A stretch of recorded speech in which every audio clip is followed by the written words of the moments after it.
ভালো আছে?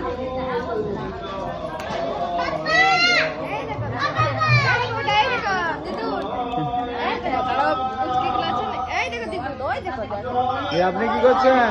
পুজো হয়ে গেল? পুজো হয়ে গেল আপনার?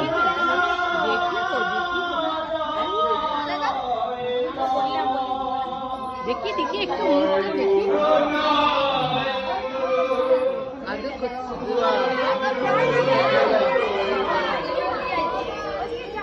ঠাকুরকে একটু ফুল দিয়েছে সবাই মিলে মিঠাই নিয়ে আসে।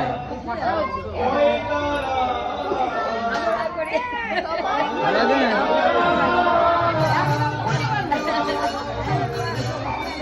এখন হচ্ছে ভোগ রান্না হচ্ছে, ভোগটা হয়ে গেলে ভালো করে সাজাবো, ফুল টুল দিয়ে মিষ্টিগুলো সাজাবো।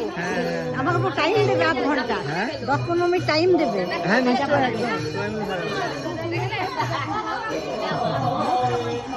জেঠিমা বলছে ভালো করে একটু যখন ভোগ রান্না হবে তারপরে একটু সময় দিও 10-15 মিনিট, ভালো করে সাজাবো সব কিছু খাবারটা, অন্নপ্রসাদ যেটা হবে।